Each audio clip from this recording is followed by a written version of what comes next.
Poducer. Yo, what's up, guys? Welcome to Poducer, the podcast for producers.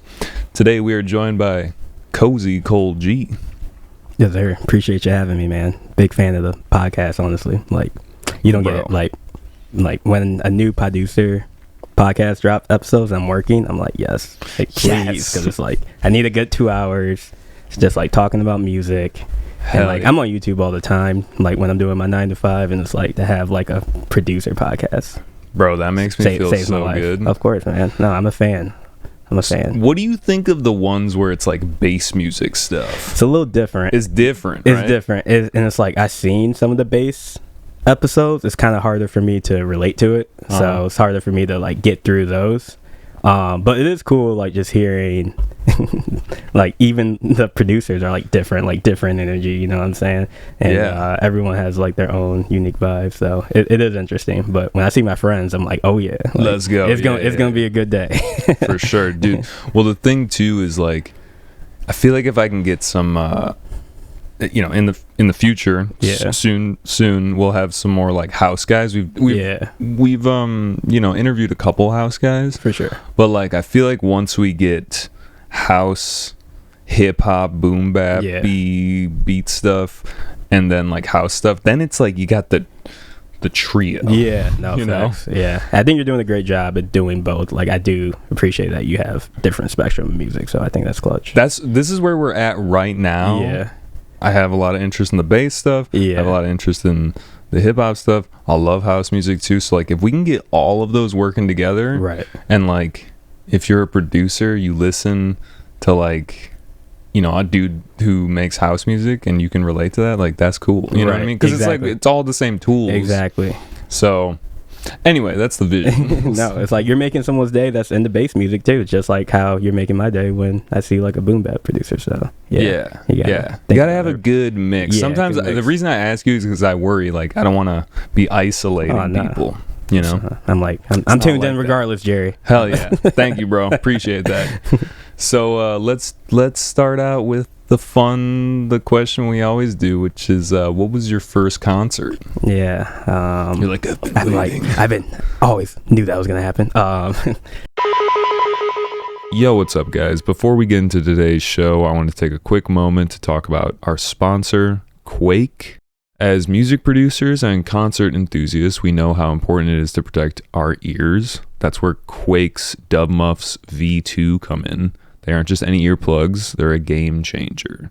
What sets Dub Muffs V2 apart, first off, their quality. They're better than any plugs I've ever used. I use them all the time. I have custom in-ear plugs. These are my main ones that I bring to shows. You get premium sound clarity, preserving those crisp highs and deep lows, all while safeguarding your ears from damaging volumes. And the best part, they don't break the bank. Quality and affordability, son. Let's talk customization. Quake knows one size doesn't fit all. That's why they offer 2 sizes.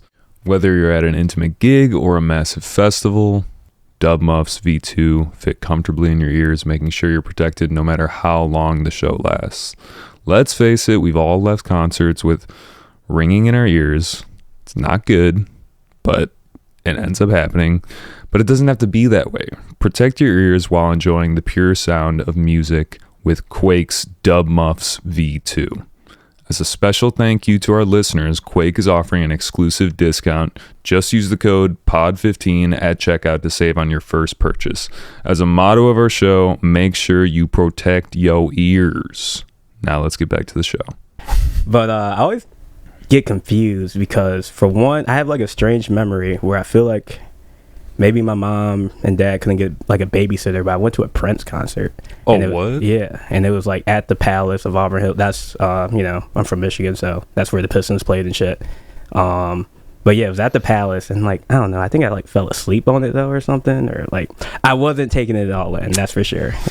Your future self is like, yeah, I know. You better open those eyes. Yeah, but I say my first real concert though, I'll never forget when it was like my 8th birthday, and my mom took me and my best friend at the time to a Lil Bow Wow concert. Oh, yo. Yeah, and that shit. Before he was just Bow Wow. But yeah, no, he was Lil Bow Wow. This is this had to be like 2001, 2002 or some shit. And yeah, that one I was. He was like, I ain't never had nobody show me all the Whoa, things that's that you Bow gonna Wow, show bro. me. That's Bow Wow. Oh, sorry, that wasn't. That's when he was growing. This is like was like, you know, like basketball is my favorite sport. Yeah. When he was like in movies. Yeah. Wait. Is Bow Wow? No, Lil Romeo's different. Yeah, Lil Romeo's different. Lil Romeo's different. Sorry, yeah. I was. No, you did this. That's the Like You song is Lil Bow Wow. So that was a good. No, yeah. But then I was just thinking, because Bow Wow's in movies too. Yeah, Bow Wow was in movies. Bow Wow was in like what's that one movie? He was in like Lottery Ticket. If you've seen that one, what's the other one? Johnson's Family Vacation. I don't know if you ever seen that. He was in random movies, so yeah. Yo, shout out Bow Wow. But the more you say Bow Wow, the more it like doesn't feel like a word. I know. Bow Wow, man. Like most words. You're right. But yeah, Bow Wow had the hits in the early 2000s, and like I was a big Bow Wow fan. You know, he was like, you know, he was older than me, but like, you know, just seeing a kid on TV when you're like a kid, you're like, bro, I'm trying to be like that. Lil Romeo, same way. Like I would have been to a Lil Romeo concert too. Yeah. Didn't Lil Romeo have like a Nickelodeon show or something? Oh yeah, the Romeo show? The Romeo show. Yeah, bro. That show was crazy. Hell yeah. Yeah. Sticking on this just TV shows and whatnot, we just to explain for the audience, we did a SP404 set before this. Definitely go check that out. It's a nice little mix for your ear holes. But we didn't talk. I purposely didn't ask because I wanted to ask on the podcast. Yeah. You said that one of the samples is from Everybody Hates Chris, right? No, it was Martin. Oh shit. So Martin. Well, Martin. It was a couple. I got a Nickelodeon sample in there too, but I did. But no, I'm a big grew up watching a lot of like 90s black sitcoms, so you know, like the Martins, the Fresh Prince, the Wayans Bros, like all that stuff. But with Martin, it was a character named Cole, and like like he was kind of like really, you know how that was really a dumb character, like every like sitcom. He was like like the Beans, of Stevens, yeah, just always doing dumb shit, always pissing everyone off. But it was like this one girl named Pam who's just like always yelling at him, and she'd be like Cole and like screaming his name and shit. And I just like to throw that in there for fun, you know. Yeah, it's like rife with samples for you to just like cut into an SP. Yeah, exactly. So I just find like little skits. I think I literally have a YouTube video downloaded called like just dumb shit Cole does, and like it's just they have this thing. Yeah, that's right. And I just grab that. I just get a new one every time I go through it. They have this thing where you can, I don't know what website it is, but you can like type in phrases and then it'll like pull that up in different movies and TV shows, and then you can just like grab that. And I'm assuming that's what all these like YouTubers do when you're watching a video, and then they like splice in like 3 seconds of something that they were just talking about. I'm like, dude, that takes so much time. Like people do that for podcasts. I'm like, not me. I'm not doing that. Right. I'm sorry. Going through all that is a lot. It sounds like a lot of work, but yeah, I have thought about using that. But the other thing I was wondering too is like, I didn't notice because I was like trying to like pay attention with the scene switching and stuff. But like, did you are some of the skits like baked into the tracks, or do you normally just grab a skit and then? No, I just usually just those are separate from my tracks. I don't even put skits in like my actual music really. I just do that for SP performances. Just like live performing. It's just like, I don't know, it's just a fun thing to do for the crowd and people, and the way like a beat just comes in like right after is just always nice. So yeah. So when did you start producing? Like when did you start getting into all this stuff? Oh man. So I was a bando in middle school. I played the trombone. So like music wise, like my whole family has always been into music. It's not really that many musicians, but like music was definitely always played in the house for sure.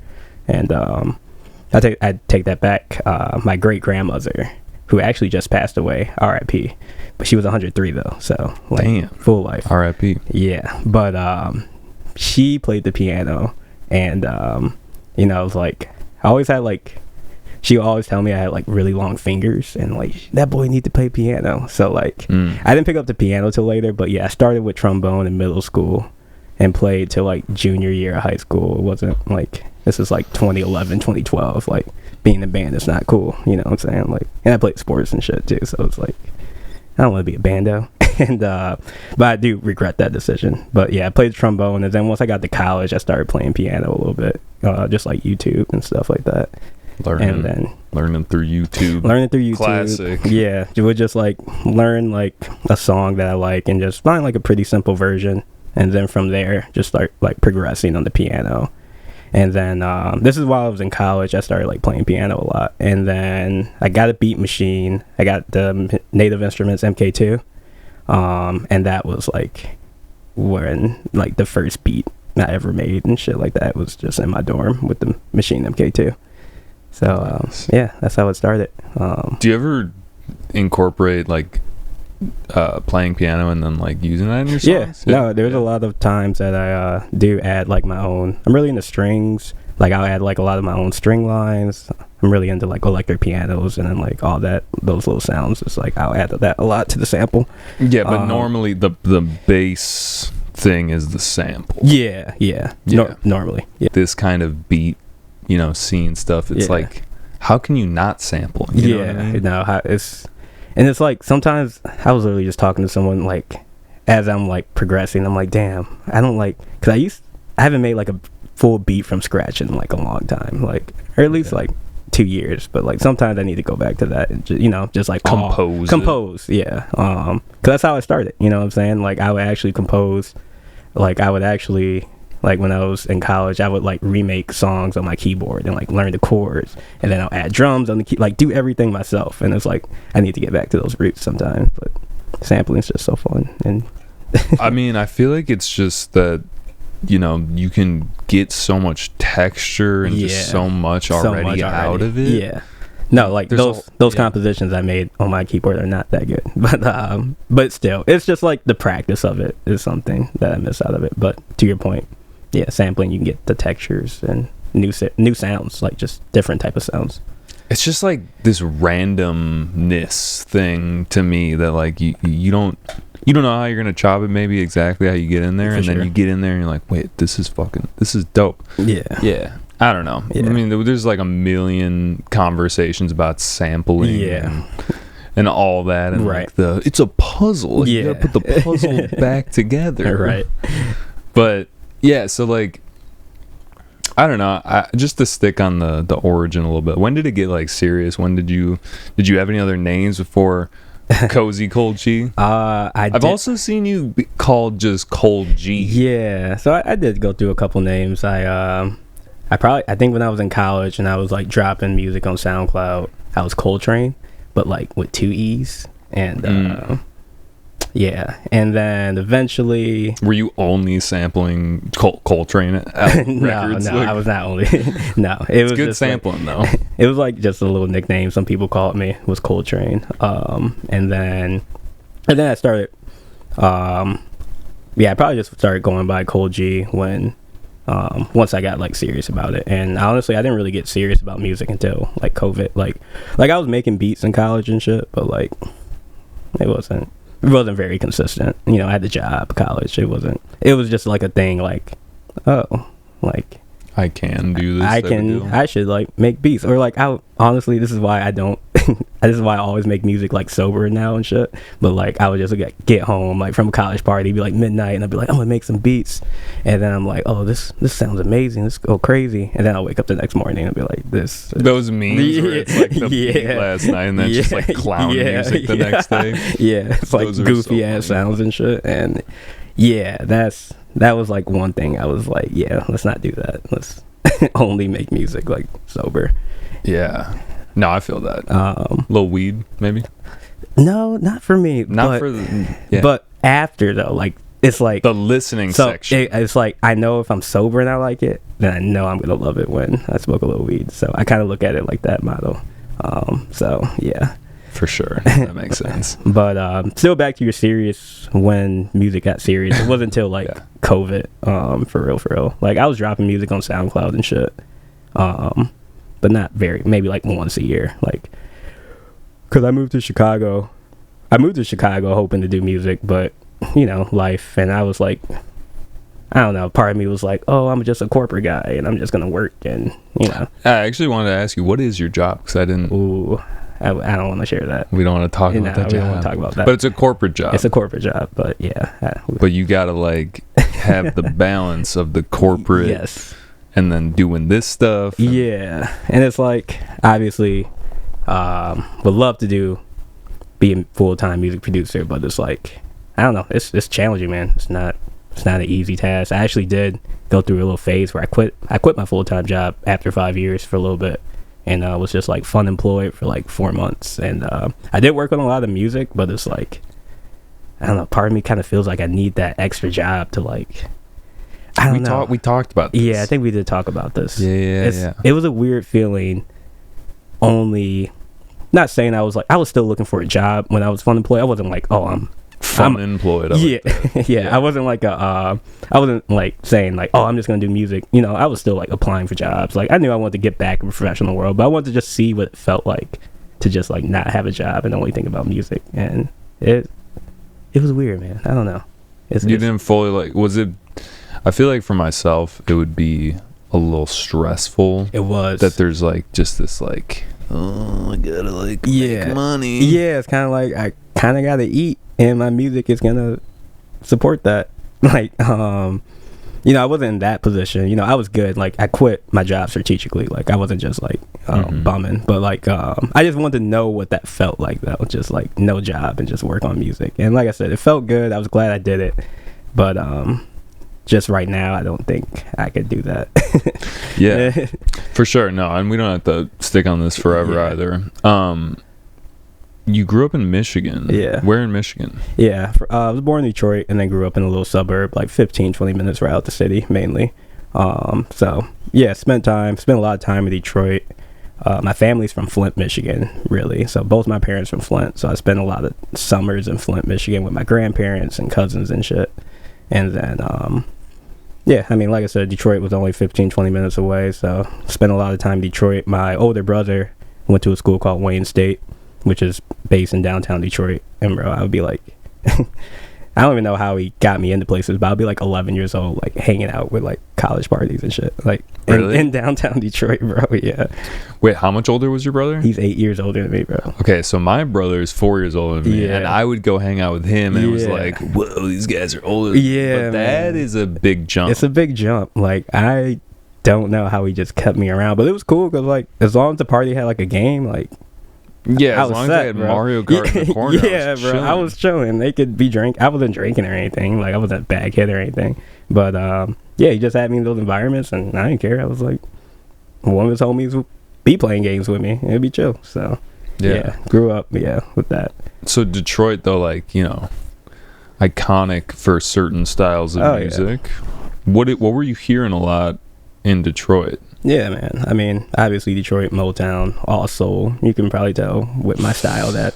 I went to the Motown Museum. Oh, yeah. Motown Museum. Yeah. I had during COVID, which sucked, but it was still cool. No, yeah. Solid. I've been to the Motown Museum many times. We used to do like field trips there for school and shit. And man, it's like a reason why I like soul music so much and why like, like the, man, I mean, obviously, outside of soul music, you can talk about Jay Dilla, who's from Detroit, obviously. Huge influence. So, and like all the other rap that was going on, like Slum Village. I was exposed to a lot of soul music and like boom bap hip hop. You know what I'm saying? So coming from there and coming to Chicago, like, I mean, obviously we have the radio, we have the internet. Yeah. You can be wherever you want, listening to whatever you want. Maybe not when we were like kids. Yeah. But like, I don't know, what was that like coming here? How long have you lived here, by the way? Because I know you go back and forth too. Yeah, I go quite a bit.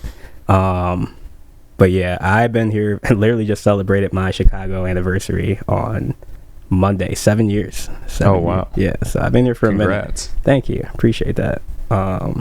Moved here right after school.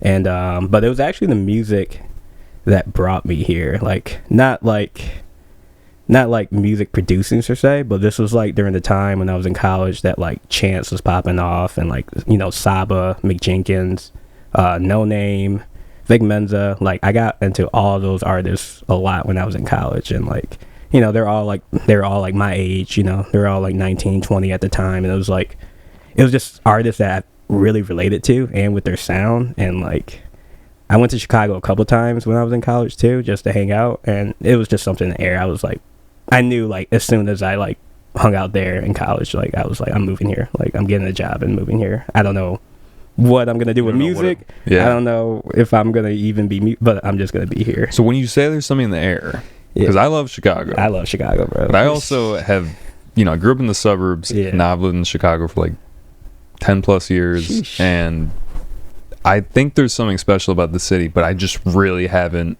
I've been to other cities, of course, but I haven't lived in another city. So when you say there was something in the air, is it just like, just that gut feeling? You're like, this is where I need to be? Yeah, it's where I need to be. It's like, I just feel like it's a city that pushes you to be your best self, like naturally. I don't know. Competitiveness, competitiveness. Like, you meet a lot of great people here, and you're like, damn, like they're doing all this and balancing this. Like, you know what I'm saying? Like live by example. Like, you see other people, like living the life and kind of telling you, you can do it. You can literally do it. Yeah. So I think until I moved to Chicago, I didn't have that mindset that you could do it. Like, I was always in the beats. Like, I always been a beat head and instrumentals, but like, it just didn't feel real to me that I could do it until I moved to Chicago for some reason. I don't know. So, do you feel like it would be like that if you moved to like LA or something like that? Oh no, not at all. No. Have you been out to LA? Oh yeah. So like, I don't know, man. I think there's something special going on here, especially with the beat scene. Yeah.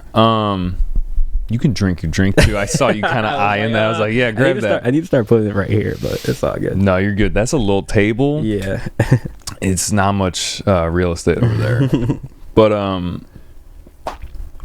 so speaking of some of those like influences you've had, I don't remember who told me this, but Open Swim, which is hosted by Slade. Yep. It's he's from Michigan too. Shout Slade.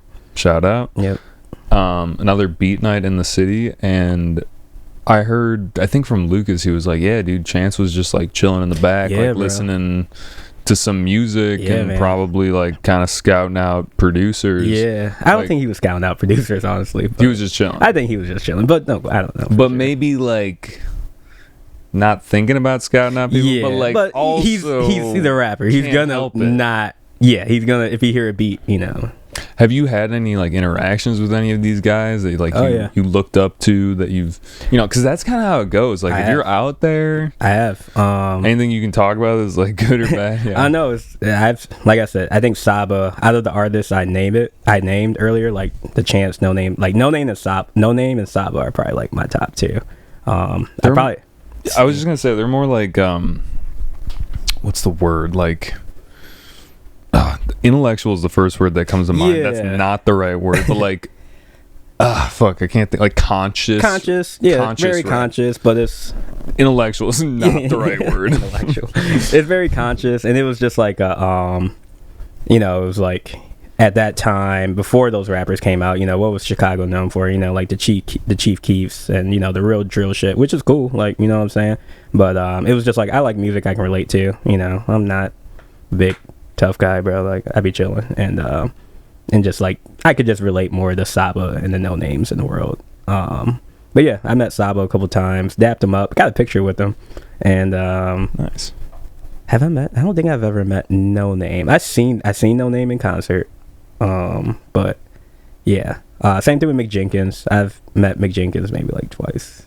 Nice. I randomly was at the Virgin Hotel with Mick Jenkins. Oh, for real? Was, like, chilling. Not with him. Yeah. Like, parties. Right. No. He was literally just chilling. Yeah, it's nice. Yeah, Mick Jenkins is cool. Yeah, you fuck with Mick Jenkins? Oh, yeah. The Waters mixtape, bro. That's another. The Waters. I love how his whole thing is literally you have to drink water. More water. Drink more water. I literally or you might die. It's so true. I literally today, I got this thing. It was like, you should drink 3/4...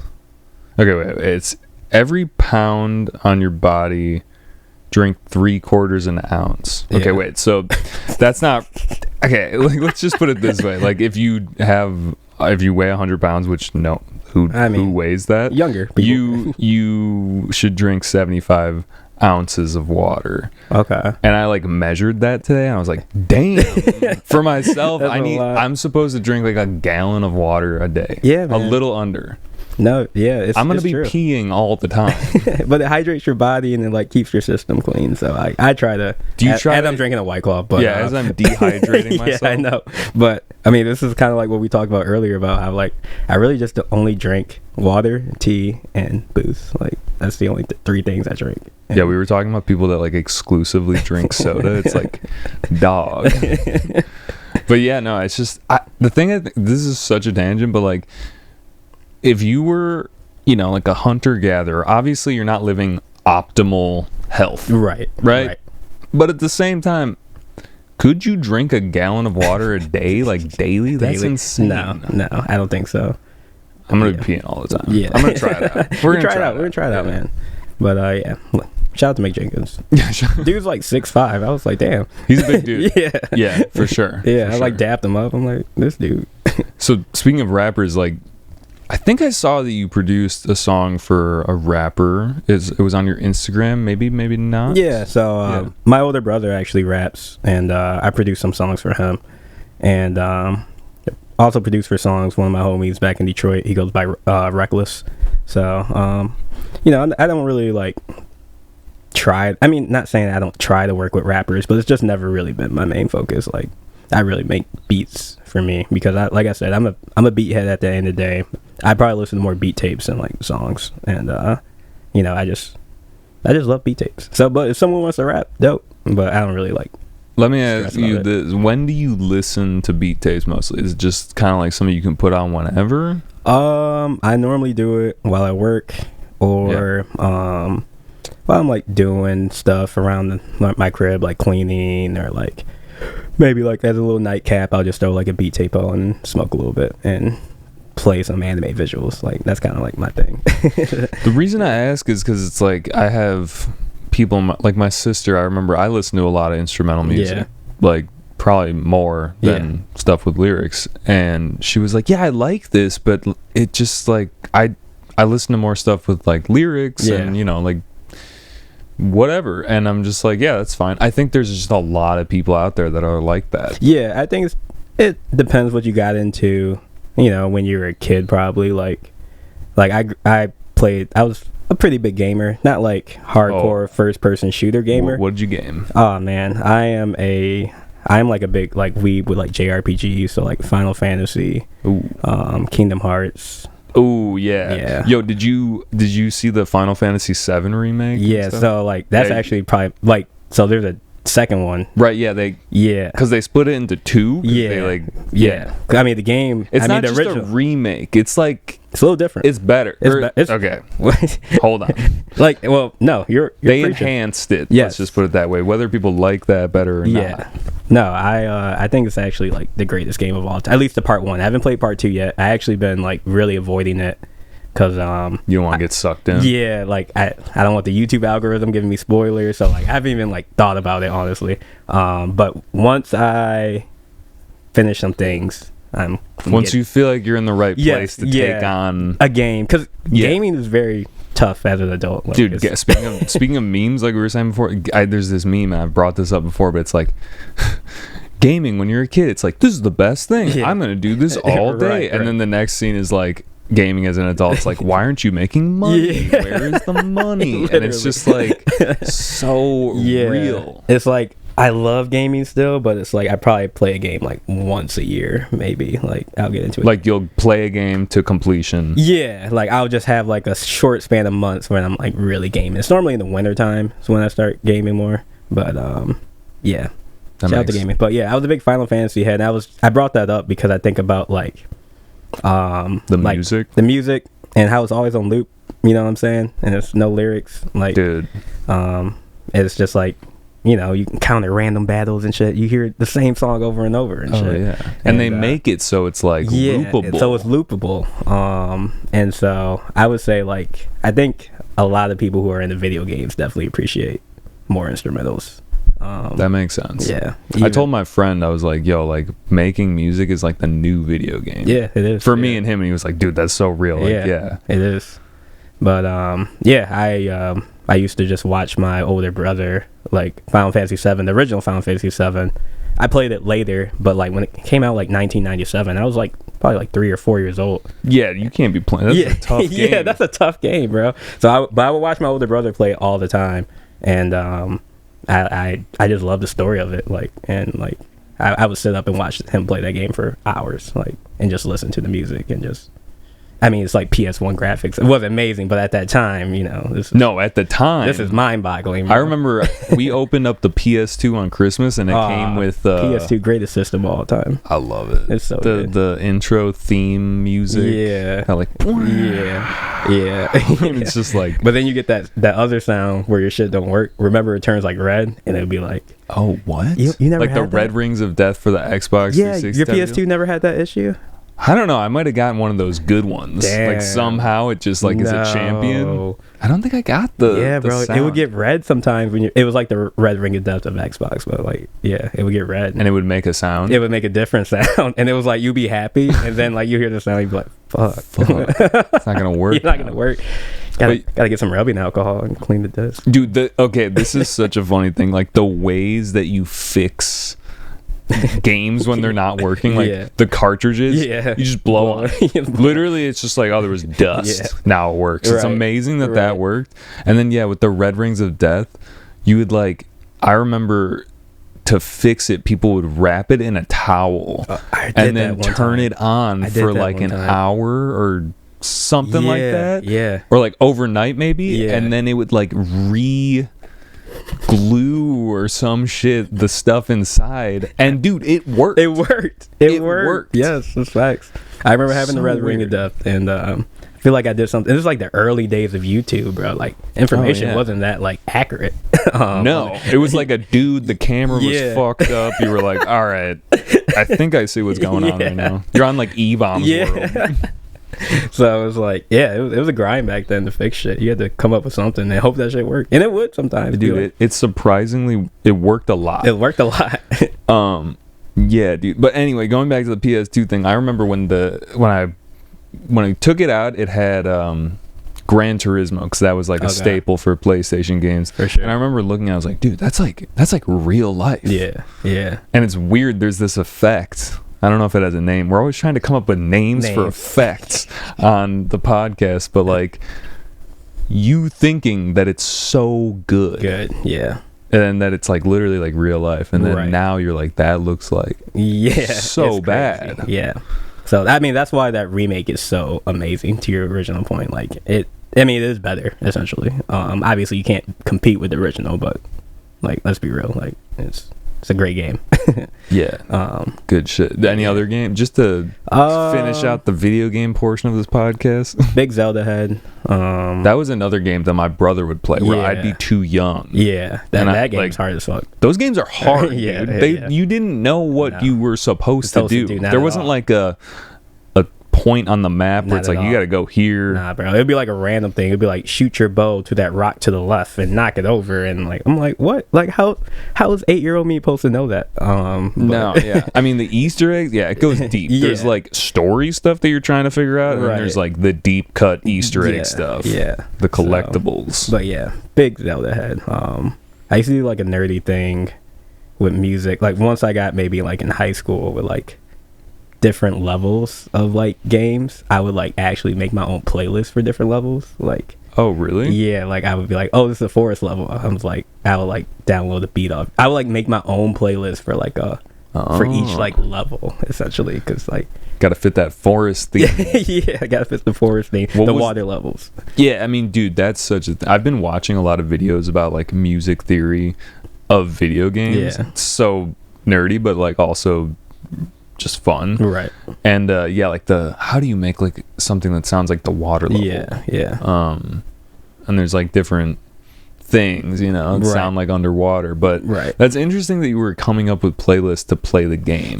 Like if I had like a boss battle that I couldn't beat, I would be like, bro, what song can I play for this boss battle, and like grind this shit out, you know what I'm saying? So but even like just like different levels, I would just be like, oh, this would fit here, and like kind of like match, like create my own video game score in a way I used to do as a kid. It was If someone gave you the opportunity to work on a video game, would that be like a dream job? Oh yeah, like, I mean, doing music for it. Yeah, no, that's definitely like a goal of mine at one point, because I got so inspired by that. I would say actually, well, I would prefer to do an anime, but obviously a video game would be cool too. But okay, we got to switch to anime now. What animes do you watch? I'm thinking about watching Attack on Titan. Oh, bro, gotta watch Attack on Titan. Is it that good? It's my favorite anime of all time. Okay, yeah. I just finished Full Metal Alchemist. That's a great one. That's and probably that was like good. Number 5. I watched Brotherhood. 5 or 6. Okay, they're both solid. Probably a hot take. I like the 2003 version a little bit more. Interesting. Yeah. I think a lot of people, before I started watching it, they were like, just watch Brotherhood. I was like, all right. Nah, bro. I like the 2003 version, but that's a whole another thing. That, like I said, that's a very hot take. But no, Full Metal Alchemist is good. Watch Attack on Titan, bro. The writing is amazing. B4 Lasers, shout out B4 Lasers. He was like, dude, it's the most depressing show, but it's also like so good. I'm like, okay, I don't know if I'm ready for that, but it's so heavy. But I like heavy, dark shit, like Attack on Titan or Berserk. You ever hear? Oh, bro, if you want to talk about depressed shit, watch Berserk. What's that about? Man, top down view, like it's just about this dude named Gus. The joke, like, there's a meme of him. It's like the struggle. Like, Gus represents the struggle because this dude's been through so much shit. He was like a mercenary, and then he got caught up in like a band of like other soldiers. And I'll just leave it at there. Actually, it just like it starts with him joining this band of soldiers, and then goes into a whole new story. So okay. It's just like the man just goes through the worst possible things you can think of. Yeah, but it's a beautiful story though, and the animation's crazy. Music is really good too. So I like all those. It's like I like shows that are depressing, but like when it is trying to be happy, like it's like, oh, the beauty of it you see. So yeah, there's beauty in things that are dark. Exactly. And those are probably some of my favorite. Probably Yu Yu Hakusho, another big one. Obviously the DBZ and the Narutos, but like as you get older, that stuff doesn't really like. Well, it just like feels like it goes on forever. Yeah, well, that too, and it's just like, you know, it's not, I don't want to say basic, but it's just like, you know, it's for kids more. Like, it's just harder. It's still like the GOAT. Like, don't get me wrong, started everything. Big Naruto guy, but as I gotten older, obviously I like deeper, heavier shit. Yeah, I was gonna say like One Piece, like that feels like it's just gone on forever. Yeah, bro. I appreciate the story of One Piece. Like, I watch some YouTube videos just to be like, what's going on? Get caught up. Yeah, but do not have the time to watch a bunch of goofy episodes. It's a little too goofy for me sometimes. I'm like, yeah, can't do the goofy shit. I think that's why I like Attack. You don't like the goofy shit? I don't like the goofy shit, bro. That's why I like Attack on Titan so much. There's no goofy shit. I feel like going back to the soul thing. It's maybe growing up. I'm trying to connect the dots here, but it's like the Jake, like. Calm down. This is the therapy room. Right, clearly. I did. It's actually like this chair is like, so tell me more about your childhood. Right. I'm like, shit. This shit free? Like, is this free? Okay. This is the Freud couch over there. Yeah, we're actually changing the couch so it's a chaise lounge. But yeah, I mean, maybe there's just something in that, in the sense that, like, you know, Motown can be happy. Yeah, no, Motown's very happy. It's got a lot of, but it's got that like. But I was definitely more. I call it one genre. It's like it's called Quiet Storm. That's a genre. Yeah, it's called Quiet Storm. It's like, ooh, you know, very kind of like the music I make. It's very like late night, very like kind of romantic and like melancholy in a way. You know, kind of like noir almost. Not noir necessarily. I don't think I know noir. What is noir it's kind of a specific like style. It's like the black and white. For sure. Like a lot of my samples, I sample from like a lot of like Quiet Storm stuff. I don't see who is that like a. I want to break down Quiet Storm just because I don't. Yeah. It's a genre or it's like a playlist? I mean, it's R&B. It's R&B essentially, but it is like a subgenre of R&B. Like, how do I not know this? Man, damn. No, this is I mean, you probably know it. Yeah. You probably know it, but it's like I'm trying to like just think of why am I blanking out on artists? Let me just like a Quiet Storm artist. Yeah. Like Smokey Robinson and okay. Like kind of bluesy almost. No, it's definitely more R&B. Oh no, I'm not. I'm thinking of. It's like slow. It's like Smokey's not who I was thinking. Like slow jams, essentially. Okay, yeah. Luther Vandross, perfect example. I don't know why. But then he's got that one heater. He has a lot of heaters, but like most of Luther's shit is like, you know, him like, it's called Quiet Storm because it's like, I don't know, it's because he can belt. Yeah, he can go crazy. He's got range. Yeah, so. He got hella range. There's some good words like seductive R&B. It's like kind of sensual baby making. It's like baby making music. You know what I'm saying? But it's like kind of like that cutesy, warm and fuzzy kind of shit. Cozy. Hey, Cozy. You are a genius, bro. Never been called a genius, but I'll take it. Man, I mean, just solved the puzzle. When you added Cozy to your name, was there an intentionality about Yeah, that? No, it was. I mean, I do think like it fit. I remember how I kind of got the name. Well, I had someone else that called me it, but I remember it really hitting, and I was like just chilling with a friend, and we were like smoking, and I just got like mad comfortable and like threw my hoodie up and was just like chilling, and he was like Cozycole over there, and I was like, whoa. That sounds good. That sounds kind of good. But did you know there is actually a Cozycole? Like, really? Yeah, he's a drummer. He's like from like the 60s or some shit, and he goes by Cozycole. So that's why I had to, well, I was already Cold.g, but like that's why I added G to it. Is the G? I don't even know what your last name is. It's actually my middle initial. Okay, middle initial. There we go. Yeah, so we got the origin. I'm like, don't worry about the last name either. The job last name, don't worry about it. yeah, we're not gonna do the government names here. But yeah, so shout out to the real Cozycole. I didn't know. Yeah, he's a drummer. Yeah, I didn't know that until someone told me that. That was even I added the Cold.g just to still keep it me, but I didn't even know there was. I thought about just being Cozycole, but I was like, let me add the G. Yeah, I'm glad I did. Yeah, for that for the search results. Yeah, you know? Exactly. Interesting. I don't know if this is like a thing that I like need, but like I feel like every time I interview people now, I'm like, I need to know the origin story of your name. Yeah, no, it's facts. It's gonna get real obnoxious at some point. Maybe we won't do it for forever, but yeah, dude. So Quiet Storm. That sounds. I just love the name of that. First of all, yeah. And I definitely. Tomorrow we'll probably search Quiet Storm Spotify playlist. Oh yeah, there's plenty of that. There's plenty of Spotify playlists. Why am I blanking on her name? She's from Detroit. Why can I think of who's like the queen of Quiet Storm now? You can look it up. I can add it. It's making me mad that I can't think of her name. It's on the spot right now too. Anita Baker, bro. Oh, come on. She's like the queen of Quiet Storm, essentially. Okay. Yeah. Nice. Yeah, Luther and Anita Baker probably run like that. Those are the guys. Yeah. The guy. Even like you can even say like Bobby Caldwell. He's kind of like a. Oh, okay. He's kind of like a Quiet Storm kind of artist too. Okay, wait. Isn't Bobby Caldwell white? Yeah. Doesn't that confuse you? I didn't. That is confusing. That was like a thing when I was like, what? He's white? Yeah. He doesn't sound white. Not at all. Not at all. Okay, what do you think of that? Just like, not that it matters, but it's just like, how did that happen? I mean, it's just like, is he from Detroit? Nah, I don't know where Bobby Caldwell from. It's just about how you grow up, bro. Like, he's got that soul. You got that soul, and it's just what you're surrounded by. Maybe, like maybe he played video games, but no, obviously he didn't play video games. He was playing Pong. Yeah. But no, I mean, a lot of it has to do with like your parents' record collection and what they're listening to. You know, that's gonna really define your ear for your whole life, is like what your parents listen to or what people you were around, like. And your family for sure. I also heard something that's like, what was like your older siblings listening to in the car? Like, what was your brother listening to? Bro, that's why I'm such a big like rap head. But he was a big Jay-Z head.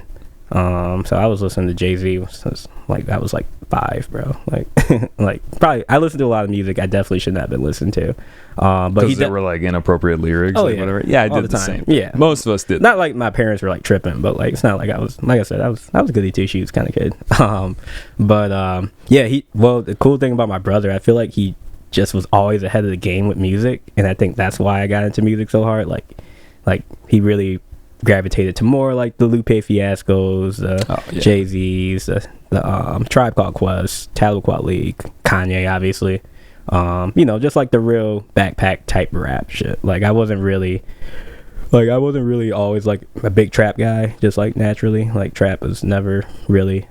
I fuck with some trap, but like it's just never really been me. But I definitely just always gravitated to more the boom bap, conscious rap. Like ever since I was a kid, for sure. Like when kids were like, "Oh, Lil Wayne," I was like, "Nah, bro, Lupe." You know what I'm saying?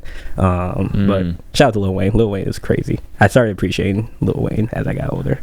One of my friends just put me onto Revenge of the Nerds, which is like that old Lupe. Yes, bro. This is like 08 type shit. Yeah. Like mixtape, YouTube mixtape eras. I love the mixtape era. Like, dude, the mixtape era was fire. Yeah, Lupe has a lot of. He has another one called like Enemy of the State. Ooh, I gotta check that one. Yeah, check that. I love Lupe. I've listened to his, proper albums. Yeah. But I did not I listened to a lot of the mixtapes of like Wiz. Yeah, oh yeah. I mean, that's like high school mixtape era. Yeah. For me, I don't even know how. I'm about to be 30. Oh, bro, I turned 30 in August. So. Oh hell yeah. Yeah. I'm turned 30 in June 28th. Oh shit. Hey, shout out to 30, bro. We are old out here, dog. I know. Yeah. Have you just now that we brought that up, like, have you had a slight midlife crisis because of it? Like, does the 30 age kind of like fuck you up a little bit? Because it's not like I'm just like, oh, it's just another year. But I have told myself like maybe I should focus on money a little bit. Yeah. Or, like, I don't know. I'm not very money motivated, so I told myself like, all right, like, I have a hard time like asking people like, you should pay me for that. Yeah, I'm just like, that's cool, it's fine, bro. Don't worry about it. I'm the same way, man. Like I guess going back to your original question, not really. I mean, it's like 30, like damn, it's like, how you used to view 30-year-olds and shit, and it's like, yeah, there's people that are like older listening to this like, you're not even old. Yeah, I know, but not really. I mean, besides like me just having to be more careful when I play basketball and shit, like you're gonna like like wearing ankle brace and shit. Not really. I think I'm pretty happy where I'm at in life, like just with the music shit and how I'm just able to balance both my corporate shit and my music. So I mean, obviously we can all always save more money, but I don't really stress about it either, to be honest. You don't have like a 30 like what is it called, like a New Year's, like a resolution, not a New Year resolution, but like a resolution for being 30? No, not for real. Now you're gonna start thinking I know, now I am gonna start thinking about it. But besides just doing shit for myself and being better for myself, I mean, it's the same motto I've always had, so not really. Yeah, no, I feel that. Yeah. But then again, when you say that, it's like I don't see you as like a selfish person, but that doing stuff for myself, like you're talking about like taking care of yourself. I'm saying like taking care of myself and like keep, even with the music shit, just keep accomplishing these little victories in life, what I'm saying, like being on the Poducer podcast. Hell yeah. Wow. Dude, if this is a milestone, let's this is a milestone, bro. It's a milestone. We've been actually meaning to do this for a long time. I know, for a long. I think I texted you when I first saw Care's episode. Yeah, which shout out to Care. Yeah, dude, it's been a minute, and it just hasn't. Yeah, bro. Normally, it's just like we got to find a time. Yeah, and I never like want to like stress you because I know your DMs are probably going. It's not even like crazy, dude. It's just that for you, it's like I've known you at a personal level for a while, so it's like let's do this. You know what I mean? But yeah, some people that it's like random people I don't know. It's like, all right, there's other people. It's tough, bro. Yeah, it's tough. That's why I was never like pressed about it. It's like it's like you can't. I learned by like running, my own events and shit. You can't just like please everybody like when they want. Like it's just the nature of the game. You just have to do what you feel right, and like people want to like be on probably, and then it's like it's just not the right time yet, and you know what I'm saying. So that's why like I was never like tripping about it. Yeah, for sure. It's always like shit always hits at the right time, and it's like it's just a timing thing. Yeah. Well, I'm glad we're here right now. I'm like, no, actually I got beef with you, Jerry. No. Yeah, bringing it up right now, dude. Yeah. Oh my god. Well, you said something that I wanted to transition into, which is the events. Oh yeah. Let's talk a little bit about that. Yeah, so as I mentioned, like I do a lot of shit, like with producing, with a little bit of DJing. I'm also me and 4 of my other homies we created an event called Sunday Music Sessions, and this shit really just started like just kicking it with the homies. So it's myself, my guy Dan, my guy Rashid, and my guy Clarence. He goes by CQ.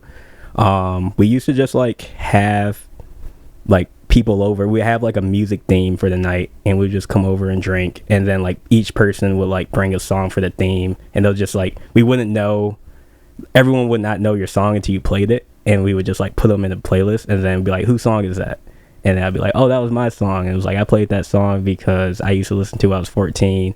And like, let's say our theme was like summertime, and I was like, I remember when I first got my car, and like I used to drive this shit, you know what I'm saying? So it was like we started just doing these little It's stories. like a little show and tell almost. A little show and tell, honestly, like a little music book club in a way. And we were literally, that's kind of, I like that. yeah, that's dope. Yeah, and we were literally doing this shit in our living rooms. Just like maybe the first one we had like 7 people, and then we did another one. People were like, can I bring my friend? Then we had like 13 people.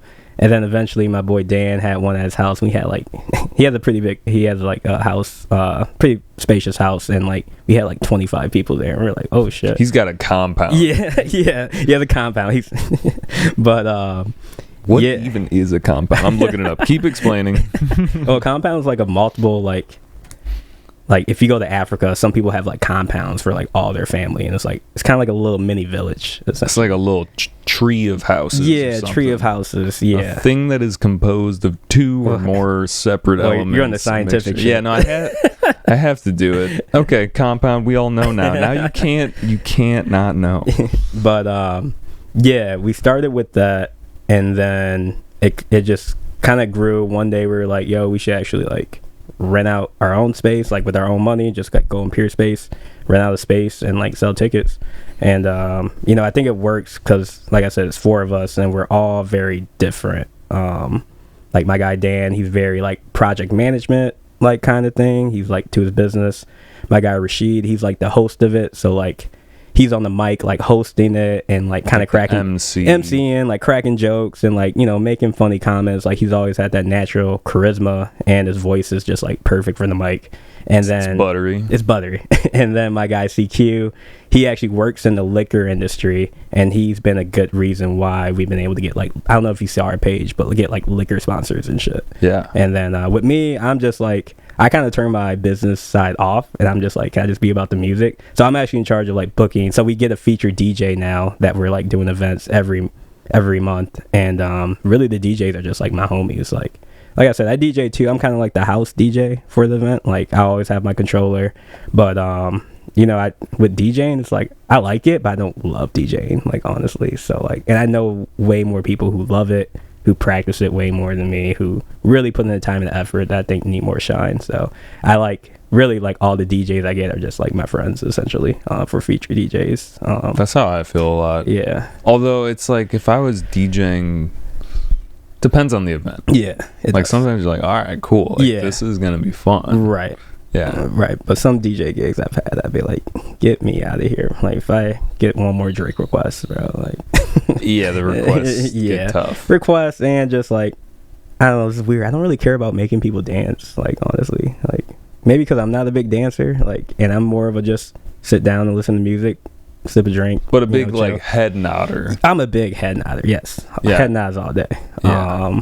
But yeah, I think because I don't care to get people dancing, it's like, and it's not that many spaces where you can just like, just play music. I mean, there are plenty, and that's what I've done. But yeah, I think that's why I'm not just like I don't love DJing like that, essentially. But you know how to do it. Yeah, I know how to do it, and I can do it, and I've had a lot of fun DJing. Like, I'm not hating on it at all. Yeah. Like, I do like it. Like, I'll do a gig. I do more like art show pop-ups, random birthday parties. I love DJing at a house party. Like that. I love. Oh yeah, that's I love DJing at a house party, but just at a bar it's a little different because sometimes you can't be yourself. Well, sometimes you get booked, and like you can't help but thinking like, yo, at this point in the game, you could have literally just put on a playlist. Yeah. And like, that sounds kind of lame because you're getting paid probably too. So it's like, just suck it up. You know what I mean? You're just whatever. Whatever. Yeah. But it's tough when the DJ's not into it. Like the DJ's gotta be into it. They gotta be into it. And like I said, I think when I'm doing like pop-ups and shit, I can get more in like my bag and like, you know, actually get into it and like focus on making like chill ass blends and shit that just sound good at the end of the day. Not gonna make you want to twerk and shit, but like it sounds good. So I definitely like rely on my ear for DJing. That's why I said I call myself a low-key DJ, because like I just don't put the time in I like really consider myself like a DJ. For sure. What about the events though, that like, what are you guys looking to do in the future? Where have you like held events? Yeah, like, so sorry for bringing that up, or coming back to that, but we used to get back to we do tangents. We used to so we literally just used to go in Peer Space and just rent out like someone's like crib essentially. And is like Pure Space kind of like Airbnb? Yeah, kind of like Airbnb. Like we would book like living room spaces. So like how it started in our living room, that's why we always book a space that just feels like a living room, like a big living room. And so we would just go, like, my guy Dan, he's really good at that, of like finding like real estate that would just fit our vibe, and he's really good at like talking to the people. So he found like a lot of cool places that we booked at in different neighborhoods. Like we booked places in Wicker, and like kind of like near West Side area. But right now we actually been doing it. There's one venue right now called Guild Row. Shout out to Guild Row. It's a neighborhood social club. It's kind of like it's a social club like a Soho. Like, you know, obviously Soho is Soho, whatever. But this is more like a neighborhood like social club. It's called Guild Row. It's in Avondale. And they actually really like us a lot and keep bringing us back to throw events there. And that's been like a big victory for us, just to show like that we really started in our living room, and now venues are approaching us to like throw events there. And like I said, we're starting to get liquor sponsors and shit. And do you guys keep it the same format where you like talk about the music? Yep, obviously. So it's we literally have people, like we normally get like 60-70 people here, and everyone submits a song in a hat, and then I just pick them out randomly. And like obviously we can't play everyone's song, unfortunately, you know, but and then Rashid, my guy, the host, will be like, whose song is this, and then like play the song. So, and then do the patrons talk about it? Yep. So I have like mics and shit that I bring, and so we give them a mic and they talk about it for a little quick, not anything too long, but you know, just like a minute, 30 seconds. And yeah, they talk about it, and then we vibe out. And then we also, like, that's not the main, or it is the main point, but then we also, like I said, I get a feature DJ every time, so I want them to shine. So it's like, the formatting is like, for the first 2 hours, we have like a little happy hour, like people are just drinking, chilling, you know, networking, all that. The DJ's going off, and then we call it the jukebox segment, where, you know, we're drawing the songs, the people's submission, and then we do the after vibe, where it's like just an hour of the DJ just going crazy, so doing his thing. Doing his thing. So it's like a perfect balance of just like, you get, you know, if you're like a purist with music, you get the chance to talk about music. If you're just here for the vibe party, you get a chance to kind of like party a little bit too. So for sure, no, it's nice because it's like that whole request thing that you were talking about. That's kind of built in. Yeah, it is. You can bring a track that you people are bringing the music. So like, you know, we don't discriminate. Does anyone ever just play a song that you're like, dog, what? Not really. This was not the vibe. Like they just put on like some screamo, and you're like, not do you ever really. have to shorten people's songs? I don't ever like shorten people's songs, but I definitely like watch how the crowd reacts and kind of just like base it on that. Like I'm always gonna play at least like a minute for the song. I don't care what it is. Like I said, I don't want to discriminate. Like you are literally making people's day when you play their songs. Sometimes like people be like mad at me when I don't play their song. Like, people be like, you gonna play my song? Like damn. Yeah. But not really. But it's just like an inside joke. But yeah, it's like, it just makes someone's day. So I don't really stress about it. Like I said, if a song is banging, I'll let that song play longer than normal. No one plays like Rickroll, like Rick Astley, whatever his name is. But then again, we haven't, like, all our themes have been mainly like hip hop, R&B based. We need to switch genres for sure. But why do you say that? I guess we don't have to, but I think it's important to switch. Not like hard ass switch to like hard rock or some shit, but like, you know, I want to get like more house heads eventually, you know, involved in like something other than like R&B and hip hop, which is like our main thing, which was working. Like I said, we're still new, you know, we only been doing this for like a year now. So a year, since you've been doing it with venues, or since living room. We probably did the first living room one in like maybe like March time of 2023. And then we probably did our first like event one in June 2023 maybe. Yeah, so really a year as far as throwing events. Yep, because we're in June now. So yeah, where can people like look this up? Oh yeah, no, I appreciate you asking that. You can follow us on IG at Sunday Music Sessions. Really, that's your best place to go to, and then from there we just post events. You'll find like cool things. My guy Rashid does we do like a pretty cool thing where we interview the DJs and try to do like a get to know the DJ thing. Like I said, I'm like an advocate for the DJs, so I want them to like get the proper shine. So nice. Yeah, follow us on IG. It's a vibe. And you do monthly? Yeah, we're not really. Generally? We're just like generally. We're not really set on monthly. Trying like to do monthly. Yeah, we actually did it twice last month, and man, I was exhausted. But yeah, we're not really like hard set. But it's definitely we've been monthly consistently as of late. But we're just like not set. Like we gotta do it monthly. So yeah. Speaking of events in the city, what's like you got a favorite? It's kind of a tough question because it's like we go to a lot of the same events. Yeah. A lot of them are like beat events, open beats, open swim, chopping block.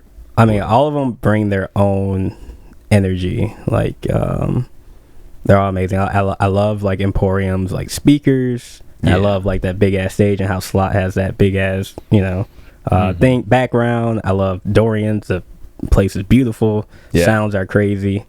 Anything like outside of the beat scene that you go to that's because it's kind of a tough question because it's like I don't want you to pick favorites here. Let me think. Outside of the beat scene, or are you predominantly in that? Man, as you bring it up, I'm like, damn, all I do is really go to beat shit. I mean, I go to a lot of I go to a lot of DJ events. Like I go see my homies DJ a lot. You know what I'm saying? I think that's why I have that role at Sunday Music Sessions, because even before I started music sessions, it was just like I would hear a dope DJ and I'm like, I follow the DJs when I go out to hang. Like, you know what I'm saying? Like, I don't. Is the music gonna be good? That's what pulls you. That's not like the crowd necessarily. Yeah. It's whatever DJ's there is gonna like make me want to go to a venue. So I follow the DJs. And any favorite venues? Like bars or venues or both? Kind of. Yeah, maybe both. I think Arbella in River North is probably like my favorite bar. Arbella, I haven't been there. I DJ'd there one time. Shout out to my guy Quicktastic. He has a residency there every Thursday. He DJs and has like a featured DJ. It's like very housey, like true house heads come out there. And and their cocktails are amazing. They're like a whiskey. They like specialty in whiskey, and I'm a big whiskey guy. So as far as like music venues, I love I haven't been to a concert there in a minute, but I used to love a good Shuba's concert. Like Shuba's, yeah. Shuba's was this is for the Chicago crowd. Yeah, you're right. Sorry. Yeah. But Shuba's, man, I've seen like I love like seeing people on the come up. So I've seen like a lot of people on the come up at Shuba's. And Shuba's is a classic. Yeah, it's been around for a long time. My mom was going to shows at Shuba's. Yeah, I love Shuba's. Super chill. And Concord Music Hall is cool too. Concord's like maybe one of my favorites in terms Concord's of like sound. Yeah, it sounds really good. It just always sounds good. It's like a good size. It is. It's not It's too a good big. size. Bottom Lounge is cool too. I've been to some good concerts there. I don't know if I've ever been to Bottom Lounge. I've like heard of it. Yeah, it's in Humboldt. That's a good one too. I've also heard what's it called? Like Village, Sleeping Village. I haven't been to a show there. I've like kicked it there, and seen some people DJ there. But I know they have that room in the back where they have DJs. Yeah, same. I haven't been to one of those events yet. But yeah, there's a lot. So many venues. So many venues. So you're a whiskey guy? Anything like deeper than just like I like whiskey, or is it like you? I wouldn't say I'm on that level where I'm like, oh, I only drink. No, there's none of that. But I just appreciate like a good whiskey drink, and I think we talked about this earlier. Like I don't like the sweet shit. Like so I like to like sip something. So you like the more like I'm assuming you don't like the bourbon as much as like the scotch. Is that right? I probably like bourbon more than scotch. Oh, you like bourbon more? I like bourbon more than scotch.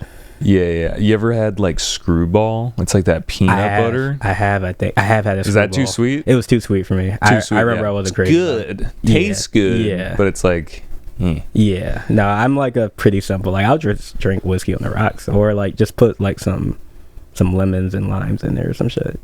I have a theory that anything like pre-mixed that's not by like like a bartender mixologist type, I'm like, that's not gonna work. I agree with that.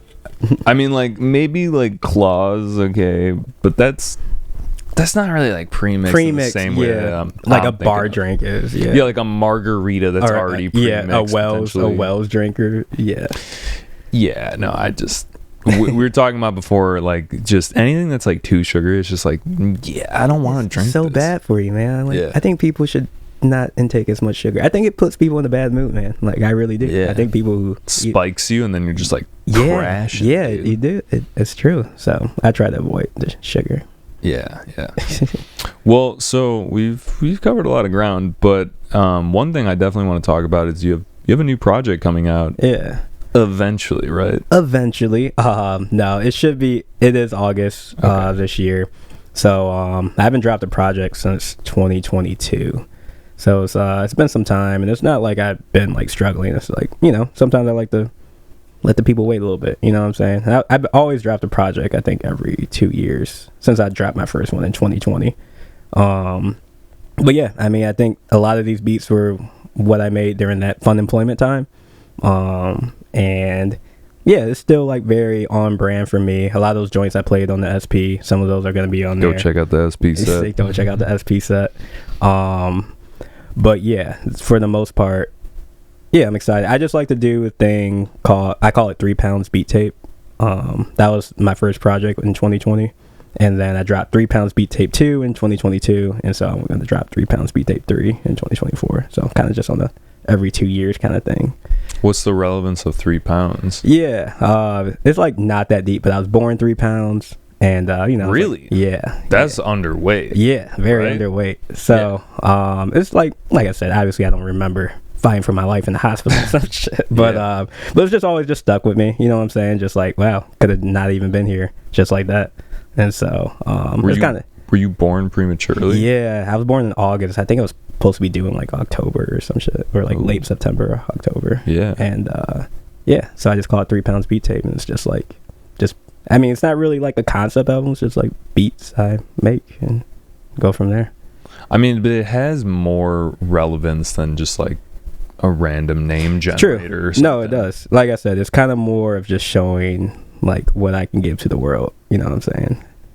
Are these, there was, not to spoil the beat, the SP set, but like at the end got a little 4 on the floor action. Yeah. Is that one on there? No, because that's actually a remix, and I try not to just like, I mean, yeah, I can probably release remixes, but I try not to, for like legal purposes, put like my remixes on my project. So that's just gonna be a little SoundCloud edit for sure. I do plan on dropping like a little, because I've been working on a couple like house edits and like remixes and stuff like that, so I can send to DJs and some of my homies will spend. But I'll just do that like a Bandcamp, SoundCloud kind of thing. You know what I'm saying?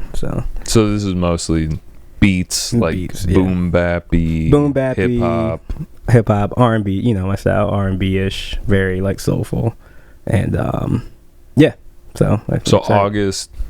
I don't have exact date in August, but sometime in August, probably. Yeah. So cool, man. Yep.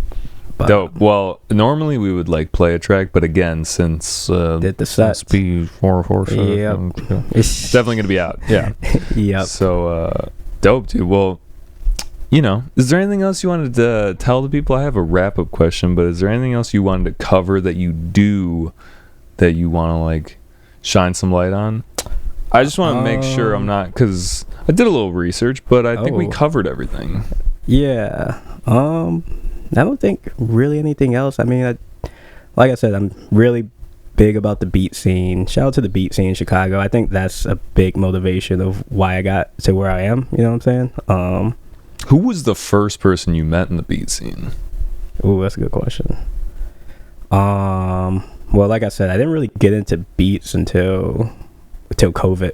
So, so it was like a time when we weren't going out so much. No, we weren't going out at all. But I did a Open Beats. Was definitely my first beat set. And I remember I do remember. So I was like hungry, bro. Like, you know what I'm saying? Like, I was, because during COVID, it was like, damn, how do I get these beats out and shit? It's crazy. You think when you drop a project, you're gonna be like, but no one knows. I'm popping now. Yeah, but you're like, damn, no one really knows you. And it's like, I was never known for making music in the first place. But shout out to Tango. I think I found somehow, some way, I found Tango on Instagram, and he was doing beat sets, and I'm like, okay, I don't know this guy, but I'm just gonna like DM him and just be like, how do I get involved in this shit? And so he actually, shout out to Tango, he actually told me about Open Beats.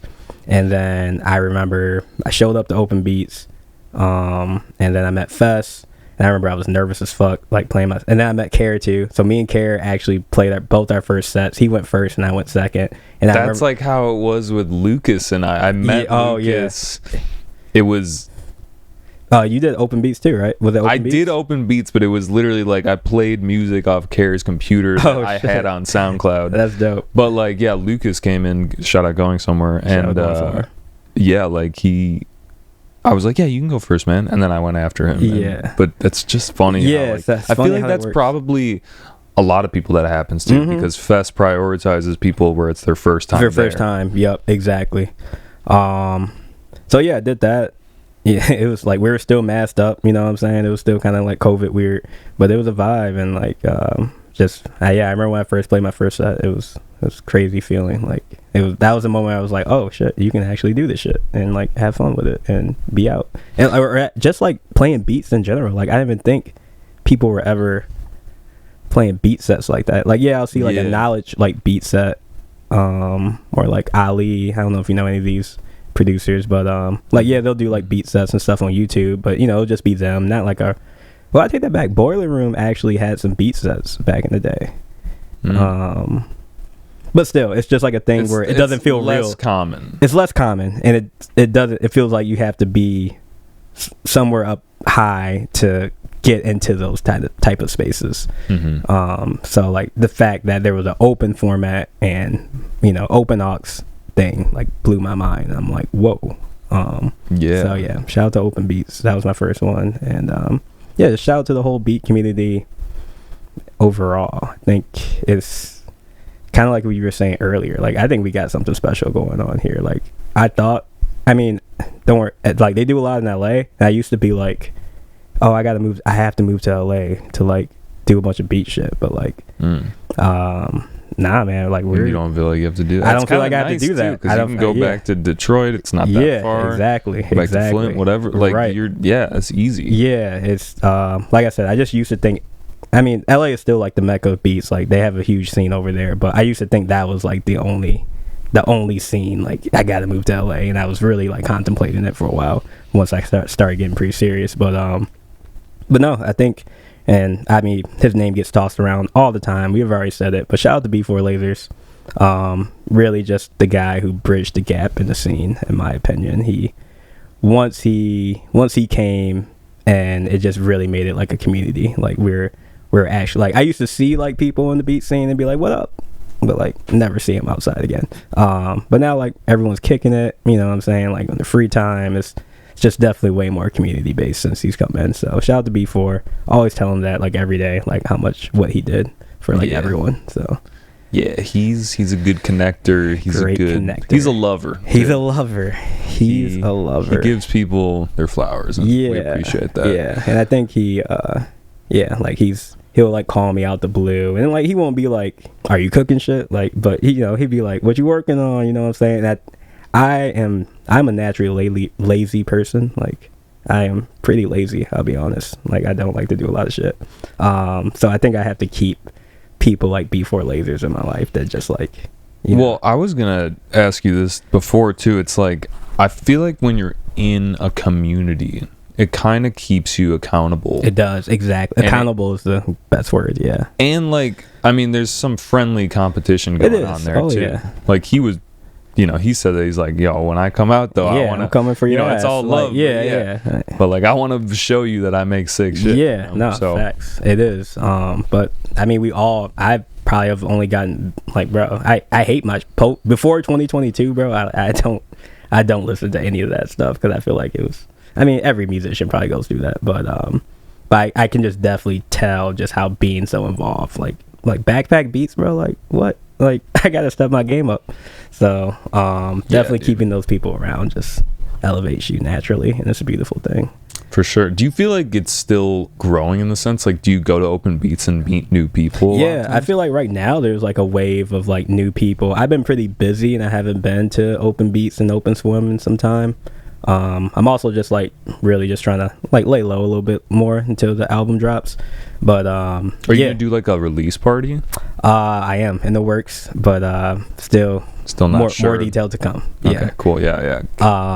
But I do plan on doing a release party. But yeah, it's just like I feel like there's a new wave of people who I'll just see like on the stories and stuff. I'm like, oh, I haven't seen them yet. So I feel like it's always, you know, gonna just like rotate new people coming in. I mean, dude, we talk about it a lot on this show, especially open beats, because that was the first entry way that I had. And like it's just, I think that is just one of the nights in Chicago that is unlike anything else. And I mean that in the sense that like it's similar to open swim and these other nights and whatever, but like I don't like, it's one of those things where it was like it's like a secret passage. Like you don't know. It's a secret passage. You don't know what it is until you're in it, and then you're like, dude, this is dope. But like, if you think about how many people don't really know about that, or not that they don't know, but they don't get it fully. They might see stuff about it and they're like, oh, okay, that's cool. But then once you go, you're like, okay, this is like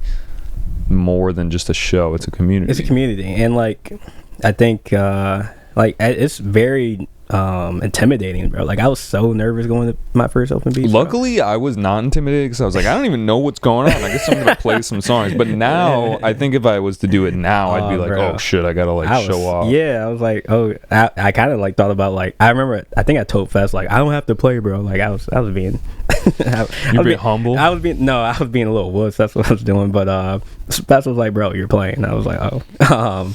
But I was trying to be humble, but I was also just very scared. So I mean, you gotta be uncomfortable. You know the motto, make yourself uncomfortable. Yeah, that's how you elevate. It's important. So well, I think a lot of this is what I'm saying. This is like the thing that I just feel like I'm beating the horse dead, is that I always hear people say the same thing, which is you got to get out there active in the community. And I think like COVID exacerbated people's anxiety. Like, oh, people are scary, but it's like, you got to feel uncomfortable, man. You got to feel comfortable around people. And like if that means, meeting people that you do feel comfortable around that are like-minded, like that's the thing you gotta do, bro. It's facts. And I mean, and then from there it's just like people, even Shout's going somewhere, just him throwing like an album release party and we're playing beats there. I missed that. I wish I was there. That was a vibe. And then I mean, you just gotta do like random shit, bro. Like I played beats at like art shows, and like I played beats at coffee shops. Like shout out Beats and Brunch. Shout out to Beats and Brunch. Shout out to Kara again. Shout out Kara. This is just a big shout out episode. I knew that this was gonna happen. Yeah, I know, right? But it's just like when you're just involved in the city and just doing little things, like you just meet people, and then all of a sudden you're playing at a coffee shop, you're playing at someone's art show that you met, you're getting a cool hat. Shout out to my homegirl Kaylana, who just gave me this Shy Detroit hat because I met her at a beat set in Detroit. You know what I'm saying? It's just like random dope shit just like happens when you're like involved. So it's dope. Hell yeah. I second that. All right, well, let's do the fun wrap-up question, which is wait or before we go into that though, back to your original question, and I seriously mean this, but like House of Beats was my favorite event. Oh, bro, that means a lot to me. No, like seriously, like I forgot, I think Lucas and I were talking about it. It was so beautiful because like, when you're on stage you couldn't even see the crowd. It just like literally just felt like it was me and my SP, and like I've never had that like feeling at a venue where it's like limelight lights. The crowd was a little bit back and everyone was sitting down chilling. Dude, that means a lot, man. No, man, I feel like I kind of cherry picked the people that I met, and I was just like very happy that people were down for the cause, because it was the first night of it. So I was just super happy. But I think, one thing we talked about, or that I've talked about with Lucas, is that felt like maybe it was because it was like me, the outside person, bringing people together. Right. Like bonded people in just a different setting in like a different way, and it like, you know, galvanized the thing that was already there, but it was like, oh yo, we can do this here too, and it's cool, and it's dope. Yeah, acoustics were amazing, just it being dark as fuck, and like the little oh man, yeah, I love that place. So we're gonna be doing a second one. We're gonna announce it here for the first time. I mean, this will come out before the show, but yeah, July 12th. If you're in Chicago, come out to the Epiphany Center for the Arts. We're going to be doing House of Beats Volume 2. Nice. And I'm pretty sure you told me that you're free, so I should be free. I have it in the calendar. You know, I got to double check. We got to figure that out, yeah. But I am 90% sure. I'm going to run it again, same room. Again. Yes, sir. Hell yeah. No, dude, thank you, man. Yeah, that means a lot. No, for sure. Like I said, Lucas and I were talking about that. He was like, bro, that was so fun. And the wine was amazing too. The wine was whining. Pro tip, get the wine because it's cheaper. Yeah, it is. And it's good. It is good. All right, on to the fun wrap-up question, which is, you know, what was your favorite, most impactful concert that you went to? That was like, I don't know, just something where you were like, oh dude, like that made me want to change my game. That's a good question. I think I've seen a lot of dope people. Can I name like a couple? Yeah, because they all like impacted me in like different ways. Like for sure, I in college I was a big Tom Misch guy. And so like, and this is like during his SoundCloud era. So like he did his concert with Yusuf, and you know, obviously I'm hoping he's gonna like break out some beats, but I knew what the concert was. Like it wasn't like my favorite, not saying it was a bad concert, but it wasn't like my favorite concert, but just to see like someone I just like looked up to, like literally just seeing like 200 plays on SoundCloud and like see him on stage now, like shout out to Tom Misch. So that was like a good like eye opening, like. And then favorite concert though, I think you ever heard of B Kool-G? So one of my favorite producers of all time is this dude named Ali, and he's super dope. I was really into this YouTube channel called Guys Connect when I was like in college. You should check it out. It's just like very, as you can tell, I'm very into like nostalgia. Like it just influenced me like crazy. So like they just have like a lot of nostalgic ass music, you know, samples, kind of like a lot of Quiet Storm songs. It's very, I'll send you the YouTube channel. It's just like very trippy. So I got into that in college, and then like, so it's B Kool-G is this dude named Ali who's a producer, and this rapper named Pink Sifu, and they're like a duo, and they just like it's just like they did a really dope show on the South Side. It wasn't at someone's apartment, but it was like a living space. It was kind of like a living room kind of like concert. And like both of these guys probably, like, if you see any of their music videos, it's normally just them chilling, like smoking a lot of weed. And it's like I literally felt like I was in their music video when I went to their concert, just like chilling.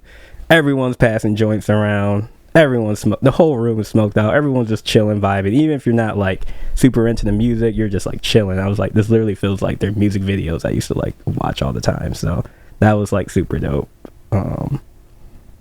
So yeah, I think collaboration projects are sometimes special. Yeah, man, I definitely want to do that. It's tough to, you know, match that sound, that perfect sound with someone. You know what I'm saying? But I think once you find that person, that's definitely like something you got to keep on to. So yeah, like little like producer rap combos are always like my favorite. I love that. They got that second name. That's interesting. It's part of the lore. Yeah, it's kind of like, let's just get together and just like make a little group. I love when shit like that happens too.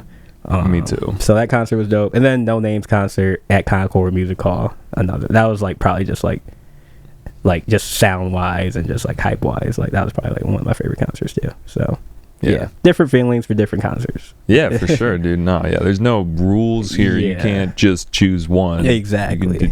You can take that question however you want. Right, exactly. Yeah. All right, well, we already did shout-outs pretty much. I feel like we covered that. I said a lot of names, probably. Yeah. But you know, where can people find you? Yeah, you can find me mainly on IG at Cozycole.g. You can follow me there for updates for events, and then I'm on Spotify, Apple Music. I think I'm Cozycole.g on Apple Music though. It's like the name change thing didn't work until it's like it's not gonna work until I drop this new project. It's gonna update. So I'm still Cozycole.g on Apple Music, but Cozycole.g everywhere else. And yeah, I got a couple projects out there. Like I said, I haven't dropped anything since 2022. So some older stuff, but new music on the way. And Sunday music sessions. Right? And Sunday music sessions. Tap in for that. I think our next event is either going to be June 23rd or the 30th. We're still finalizing some things. This might not be out by then, but probably will be another one the next month. Exactly. That's cool too. But yeah, tap in with me, man. I'm a chill guy. Hell yeah. Yeah, shoot him a message. Shoot me a Text me. Yeah, what's your number? No, we don't do that. Just go on Instagram. Yeah. Do that whole thing. Yep. Cozycole.g. Simple as that. COZYCOLE.g. Hell yeah. All right, man. Well, dude, thank you so much for coming through. Thank you again. Yeah, dude, of course. If you guys have made it this far, we appreciate you. If you haven't made it this far, we also appreciate you. It's cool. This is a long episode, so but yeah, we'll catch you next time. Peace. Peace.